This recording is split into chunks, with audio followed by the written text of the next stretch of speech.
You're very welcome to another episode of the Scaling Your Business podcast, episode 160. Delighted to be joined by Jack Cantillon, the CEO and co-founder at Herd. Jack, you're very welcome to the show. Hello. How are things? Great to be here.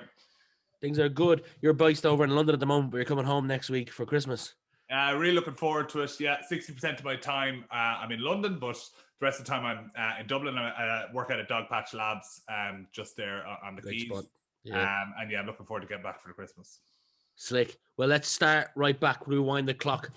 I looked at your LinkedIn page and I scrolled back to see that you went to secondary school in Newbridge in Kildare. I'm going to take a guess that you grew up there. You can correct me in a second if I'm wrong. What was life like growing up in Newbridge? Any favorite stand-up memories? So a favorite stand-up memory, well, I suppose I come from a bit of a horse-obsessed family, but unfortunately, Rian, I'm allergic to horses. Wow. So a standout moment was my parents thinking that this guy is just really unfit and he needs to ride more and more often to get fit. Actually, I was just turning into the Elephant Man because I was getting an allergic reaction every time. So very much remembering that and figuring out maybe instead of being working stables, breeding horses the whole time, but still have a passion for it. Actually, maybe I needed to do something a little bit different, and hence kind of my path went perhaps a little bit differently than one might have expected when I was younger. Yeah, and for anyone who heard him mention horses, a couple of things that I found out from Jack's LinkedIn. He is massively into horse racing while he was at secondary school. And I'm reading from my screen here, Jack. You won the Young Racing Journalism's biggest prize. And then also during your time at Trinity, which we'll get into, you won the Best New Society, which was, anyone can guess, a very unimaginatively the Horse Racing Society at the time. That's great. We were known, to be honest, as a bit of a party society at the time. Maybe it had more than a horse racing society. Standout moment for me during that was we got a massive massive wooden horse, life-size wooden horse, and we put it into the Academy nightclub in Dublin, which was great until people decided they wanted to do their best impressions of Frankie Dettori and scale it and jump off it for the whole night, which turned into a bit of a health and safety nightmare. But loved Trinity, loved trying to do things, given the space and the kind of the room to be creative and trying to try new things. And like if it failed, who cares at that point, right? And just do as much as that as possible. It's great kind of period of your life to be in. For sure. You mentioned Trinity. You studied law at Trinity, and then you went on to do law again at the University of Law in Moorgate. Why did you pick that? So a friend of mine, Katie Burns, who was in the year ahead of me in law and Trinity, I was in Newbridge at the time, and I was asking her how she was getting on, and she said, "Yeah, it's great. I've lots of free time because I have 9 hours of lectures a week." And for me, that was the sole determinant. As wrongly as possible, I could say I had some grand plan, or I was always passionate about being a lawyer. To be honest, I liked English. I felt it was a cool career, and I heard it was 9 hours a week in Trinity, and that was genuinely my reasoning at the time, which is quite pathetic, but it's the honest truth. I like the honesty. Again, I've mentioned a couple of times I've gone through your LinkedIn. I enjoyed scrolling through your LinkedIn more than the average LinkedIn I've gone through. And I'd like to rewind the clock to the year 2012, and here's why. For anyone who was in college around that year, I started college in 2011, so I was in college in 2012. You've probably heard, and you have to be based around Dublin, the student race days. Jack, who's the guest on the podcast today, founded the Spin 1038 race day. You brought together, I think it was 12 universities. There's about 10,000 people at one of these race days. So the question I have here, there's a two-part question. One, why did you decide to take on such a mammoth thing? And then two, was there any skills or behaviors looking back now that you enhanced, improved, or learned throughout the time of doing such a big event?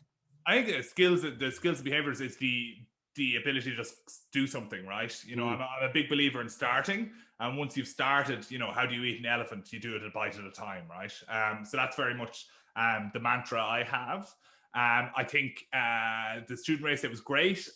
People give out about student race days in horse racing communities. I'm not going to lie, because they think, it's a lot of young people there for a piss up and perhaps not engaging with the racing. But there is no cheer like a student race day cheer when the horses turn for the home straight at Leopardstown or Limerick. And that for me is the biggest metric to tell you the enjoyment people are having. People are engaged, and if they weren't engaged, they wouldn't be cheering as loudly as they were as their fancy trundled down the home straight at Leopardstown. It was a great experience. It was great to see such enthusiastic involvement. It sold out consistently year after year after I started up, and it was a great, kind of a taster for future racing lovers and future race goers to go to Leopardstown, to go to Limerick, to go to and find a real great day out with their friends in university. And you weren't scared of running big events after that. I may be mistaken in the name, but you co-ran Jailbreak in 2014. Yeah. For listeners who are not familiar with that, can you give 30 seconds to tell them what it is? That's very simple. You start in the same place and you race to get as far away from that place as possible, but without spending any money. So it actually changed over the years. So it evolved to there would be a certain place where we would send someone and people would race to that place. So my friend Jack Danaher, he was the Snapchat rash, I think we called him. I can't remember exactly what we termed him, but basically he would leave clues to people all around that were following him of where he might be, and people would try and catch him and win the jailbreak at that time. He was caught just outside the Arc de Triomphe in France, so a really cool place to be caught, and he was kind of running around like a lunatic for a considerable, I think it was like 72 hours, people trying to capture him. Wow. I think the jailbreak experience was a fun one, but a stressful one. You've got people going into the abyss of the unknown without any cash in their pockets, and they're trying to get as far away as possible. You're worried what if someone runs into trouble, how we'll deal with it.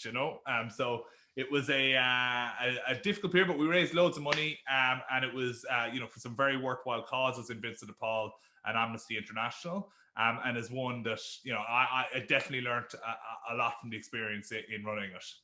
And there was certainly some hype around it back in the day when I was in college. I remember each year when it happened, there was a lot of hype around it. Before we get into business, I've got one more question for you around what you've done prior to Herd. Yeah. You spent 3 months as a congressional intern in Peter King's office.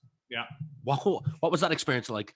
Very cool, first of all. I did Washington, Ireland. I was very appreciative of recipient of a spot on the Washington Ireland program, which is a peace building program which brings 15 people from the north and 15 people from the south to spend a summer in Washington DC. I was delighted to be chosen to be one of the congressional interns, so that's when you spend time in Congress in the United States, and I was allocated a spot in Congressman Peter King's office. Congressman King is a Republican from New York, who would have contrasting political views to my own, but he treated me with the utmost respect, was great fun, wanted me to involve me as much as possible, and I had a wonderful period in Washington DC, just kind of at the epicenter of power in the United States, which is a hugely exciting and kind of exhilarating place to be and see how the sausage is made, if you will. I like that term. Is that a program that's still run annually to date? Yeah, no, it's very much. And actually, I literally think applications opened just last week. It's an annual program. It's changed actually with COVID. So I met the executive director, Brian Patton, the other week. And now they're doing a virtual arm and I believe a physical arm. So you can get involved in a number of ways. And it has had immense contribution to Irish society. Leo Varadkar did it once upon a time. Whether you agree with his politics or not, he certainly made a contribution to Irish society, and many, many other people that successful in Irish society have done the Washington Ireland program. So it's a really top class to do with your summer when you're in college. I'll leave a link below wherever you're listening and watching this if you want to explore more. So, Herd, you're the CEO and co-founder. Rather than me kind of give the elevator pitch or 30-second commercial, you'll do a better job. So the mic is yours. Well, I'm not sure I would do a better job, but basically Herd is a free-to-play social game that lets groups of friends predict what happens next during sporting events. So very simply, uniting people around an ability to express their knowledge, which is perhaps in contrast to the more traditional bet or more intimidating fantasy sports platform. We're creating a safe, fun, social space where people go interact around predicting what happens next. For example, just this weekend, we had the drama of the F1, and we had Latifi to crash as one of our predictions on our platform, which was utterly ridiculous. But, straight away, people were screenshotting that. They were sharing it on their Instagram profiles. They were going, what a shout. And that's kind of the magic we're trying to create. We're trying to take the social currency of having a really, really out there prediction and getting it right, and celebrating that in a new and exciting way.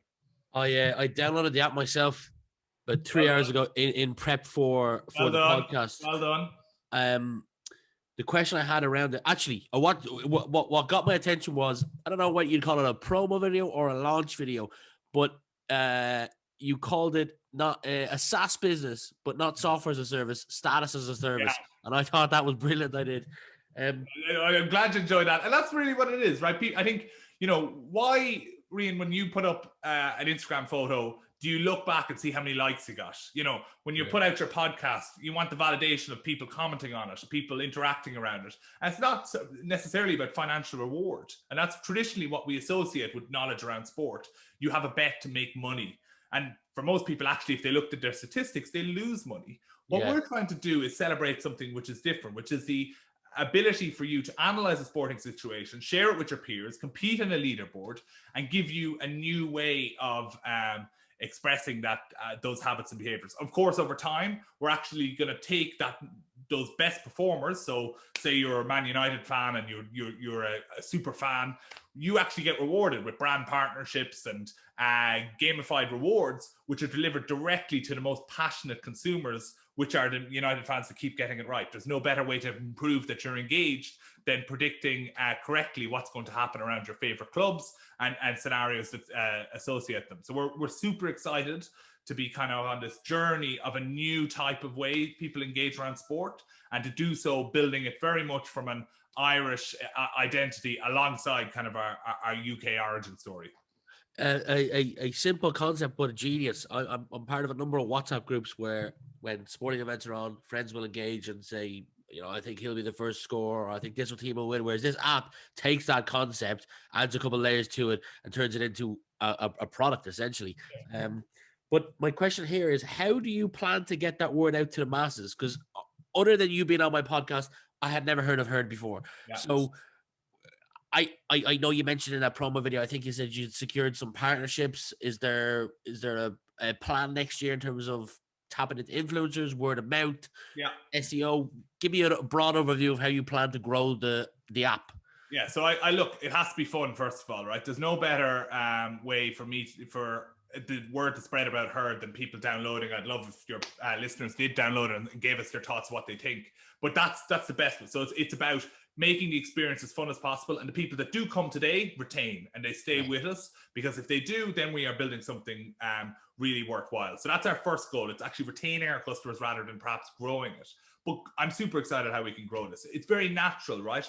Just right now, if you wanted to say, look, the NFL's on next weekend, let's have a bit of a tournament around it. It's a magic link straight into your WhatsApp group. People click it, they download the app, and they're automatically populated into a leaderboard where they are predicting what's going to happen, and they're immediately thrown into the action. That's really exciting from a viral perspective, in that you have this behavior, you already talked about it, that you're doing these predictions, but we're creating the safe space where you can go and compete in a real product-based way. And that's actually not, there isn't a jump. In contrast to other products, you might have what's this about? Immediately when you land on Herd, this is what I'm going to do, and I'm competing in a gamified way. I spoke to a guy this morning, and he was telling me why he was super excited about what we're building was that he loves MMA, but he's a lawyer. And he has a good Twitter account. He has maybe 4,000 followers, right? And you would think that this guy, for his thoughts and his his predictions, he is a great space. He has the validation of 4,000 people waiting on bated breath on any word he has to say. But unfortunately, those 4,000 followers are related to law. Actually, what he wants to talk about a lot of the time is MMA, is boxing, is combat sports. And he wants to put down predictions. He wants to debate what's going to happen next. Yeah. He loves Herd because now suddenly he's becoming a micro celebrity amongst that cohort of Herd users that use it for combat sports. And he never had that safe, fun space to do that before. And that for me is hugely exciting in creating a new way for us all to compete. I love this. I've chatted a number of times, and most recently, probably 2 weeks ago, with a guy called Eric Fullweiler. He opened up VaynerMedia for Gary Vaynerchuk in London back probably 5-6 years ago. He started his own company recently, but I chatted to him about influencer marketing, and I took some of the notes that he said here. He put up a post actually on LinkedIn a few weeks ago talking about how undervalued he believes influencer marketing still is. And there's a question at the end of this, by the way. But in this particular post, he talked about how this cash app grew 60% year on year. And based on research, there was retail banks were spending anywhere between $350 to $500 to convert a new customer, to get someone to open up a bank account with them. Yeah. But when they leveraged influencers on TikTok for the Cash App, the cost to acquire a new customer dropped to $20. So it dropped from $350 to $500 to $20 from leveraging influencer marketing. Absolutely incredible. So have you thought about potentially looking at that as part of your marketing strategy? Absolutely, Rian. And do you know why? Because corporates and businesses don't have points of view. If you think about what our product is, it's someone expressing an opinion on what's going to happen next. And the only person that can do that is an individual.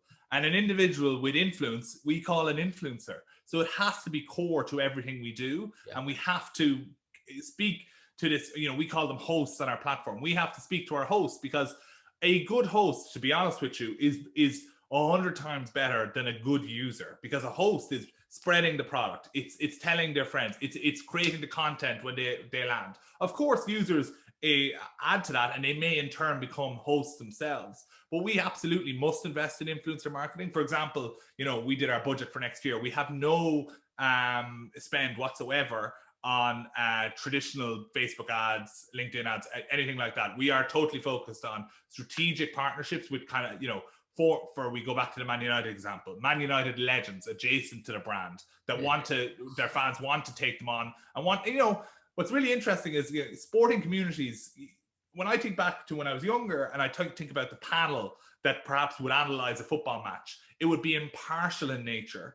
Sport has become somewhat tribalized. You now have Jamie Carragher defending Liverpool. You have Gary Neville defending Manchester United. And I think that creates a really exciting opportunity for Herd, because even if you agree with Gary Neville, which might be some cohort of the Herd users, you have just as many people who absolutely hate his guts and want to take him on and think he's an idiot.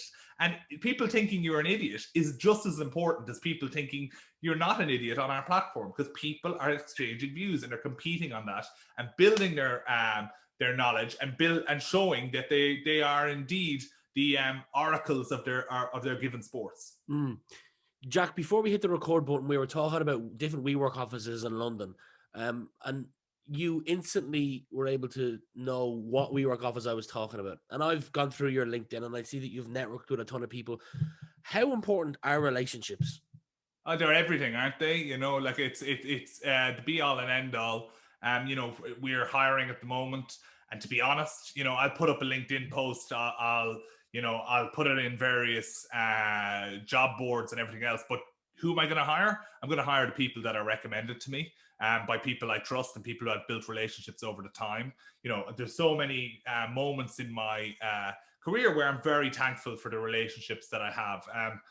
Herd came from Entrepreneur First, Rian, which is this bizarre accelerator, which basically you don't know people before you start, but they bring you together. It's pre-idea. It's all individual based, and the relationships that stem from that. And from that, they've had unicorns come, and it's only 6-7 years old. They've already had unicorns come from that structure, because what it does is it puts the individual first.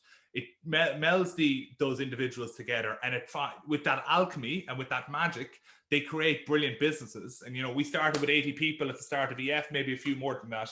We ended with about 10 to 12 businesses of about 20 to 24 people. That's while we lose people along the way, what it does, no matter what, it creates those relationships. So even if you don't, I've seen people that started an EF and maybe didn't have a business at the end, but they joined one of the 10 to 12 companies. So it's all everything. Every day I reflect upon how I can, give first, I suppose, and be a help to my network. Brilliant. And in the process of, I don't know if you built it or you've got a tech co-founder, but in the process of setting up and building the app that you've built, I'm sure you're into using other technology tools, whether the basics of Slack and Zoom or more advanced tools, or you could be on Discord chat rooms. Is there a tool out there that you cannot live without? And if so, what is it? I always enjoy this question when you ask it, because I always think, what is the tool that I use that I can't live without? And I actually have been thinking about it the last few days. And there are so many. You think about Slack for communication. You think about us sharing this moment on Zoom. You think about what I think. But for me, WhatsApp is an immense tool. I have WhatsApp mobile. I'm still involved in a lot of horse racing groups. A lot of our users come from WhatsApp. It's that ability to communicate instantaneously is so valuable to me. And as a result, I can be in those. We talked about WeWorks earlier. I could be any WeWork in London. I could be in probably any WeWork in the world, but I can communicate with my friends. I can communicate with my business colleagues, and we can, make things happen. And I think for me, the thing I find, if I was to open up and show you my screen time on my phone, what's the app I use the most? It's WhatsApp. So much as it's not it's original thought in terms of a tool, it is the most essential to my life. I use WhatsApp probably every hour, but when I discovered WhatsApp desktop, that's where things. It changes the game, doesn't it? I struggle to go back to my phone because it's easier just to type on your laptop and respond. Yeah. What's your personal definition of success? What does it mean to you? I think a lot of us get caught up in external validators of that, right? It's like the biggest fundraise round. It's the most amount of Instagram followers. For me, I think it's very simple. It's a happy family life. It's a happy group of friends. It's kind of the ability to have a pint on a Friday night and to be somewhat stress-free. I think that's very important. Now, that does not align with what I'm doing, right? My job is very stressful, trying to build a startup.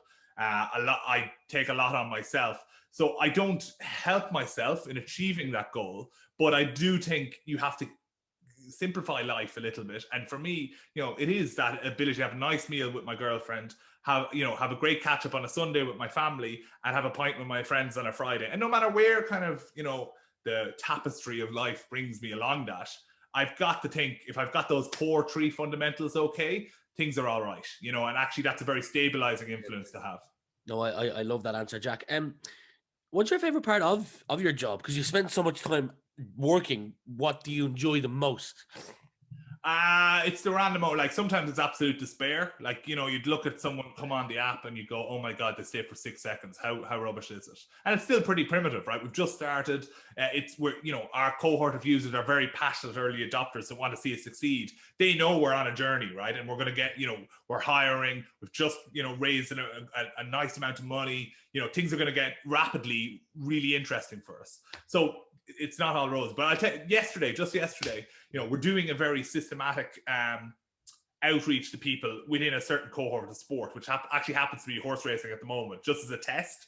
And when I woke up, someone had already created a rugby event, and then someone else created a rugby event, then someone created one for the F1, and then someone else created one for the football that night, and then an NFL event happened. Because our platform is about user-generated content. We plant the seeds of maybe a horse racing event a day at the moment, but to see users take it for their own means is hugely exciting for us, because what that means is they're pulling in new users. They understand intuitively what it's for, so they're building their own events, and they're molding herd into what they want it to be. And at the end of the day, like me shouting to the rooftop saying I have a cool app, you should definitely download it, is bollocks. Actually, what's powerful is users saying this is really cool, and that's what excites me. That's a good day, and that's what I strive for. I love the fact that this can grow from just a link sent to a WhatsApp group, because you can have a WhatsApp group with 30 people. A link gets popped in for an event, and then you've acquired 30 new users of the app. It's so simplistic. When I thought of it, I was like, how has nobody thought of this idea so far? Look, people that do other iterations of this, what they don't do, I think, and what is core to us, is give the power to the user. So the views are just in your hands to create, right? We don't premeditate what those views should be. So it can be Latifi to crash, which was exactly right, which might have seemed bizarre. I put down a view, the safety card won't be used. the whole race. That wasn't a correct view, you know. People, and then our community settle those views. So they say, yes, that was correct, that was wrong. And if, you know, someone is malfeasance in that, you know, it can get flagged straight away, and we remove those points and we sort it. But it's, what we're doing is creating, everything is about creating an ecosystem and a space for people to be the home of what happens next. That's in essence what we're trying to create. And I think that's what gets us up in the morning, gets us excited. I've got one final question, and anyone listening or watching this, links are below again to download the app. It's on the App Store. I'm assuming it's on the Android store as well, Jack. Yeah. You just got to type in Herd, HERD. I did it a couple of hours ago and it popped up instantly. It's yellow. You'll see it. I'll put a screenshot here for the snippet that I pulled for LinkedIn as well, so people can see what it looks like. But the final question, and you probably know what's coming because you've listened to this, is I'd like you to imagine that you're in charge of adding a mandatory subject to the secondary school curriculum that's not currently on it. What would you add and why? Yeah, so I think now, especially that we work from home, it's the ability, and I don't know if I have a name for it, but it's the ability to work asynchronously, right? It's the ability to write a list of actions on Slack and get them take place at any time. It's the ability for you to join Zooms and to be accountable to others, but know that people have different strategies, different ways of working. For example, my co-founder Rob, he loves talking. I actually like written aspects to activate my brain. I think it's understanding the different working patterns, and asynchronous work is super powerful. You know, our development team is in Rio de Janeiro, Palestine, and Nepal currently. So the sun does not set on the Herd empire. But as a result, I need to be cognizant of different cultures. I need to be cognizant of different time zones. I need to be cognizant of different work patterns. And actually, that is a core skill. And being able to do that and to be a leader in those communities, I think is going to be way more important to young people than our generation and the generations before us, because this is going to be everything, right? It's going to be the ability to work across geographies and do so in a seamless way. So without having a name for it, it is the ability to work collaboratively, digitally, asynchronously, and successfully. A percentage of what you're saying is, if I've got it correct, and a small percentage of it is the ability to quickly understand someone's personality style and how best to communicate with them. I don't know if you've heard of the psychometric testing called DISC, where someone is primarily a D, an I, or an S or C. Yes. You can identify what someone is. You can better communicate with them based off what they like and what they don't like. And I think that's a small part of what you're saying. Yeah, no, and I think that's very important. But that's 5 days. You know, that's a week of the lessons of the kind of wider thing, which is how do we all work together in a digital world, right? You know, because it's something we're all going to have to learn quite rapidly. And you know, a lot of people are doing a great job in it, and it's amazing how the human race adapts. But it's something I think for the next, they have to get way better. You know, they're going to improve upon what we've left behind. How are they going to do it? They're going to have to do it in a way which is very human, is empathetic, and is thoughtful to those around them. Couldn't agree more. Jack, it's been a real pleasure spending the last 35 minutes chatting to you. I hope someday we can have a pint. Maybe when you're back in Ireland, if I'm around Dublin quite a bit, we can meet up for a pint. But regardless, wish you continued success with the app and enjoy Christmas at home. Thanks very much. Much appreciated. No worries.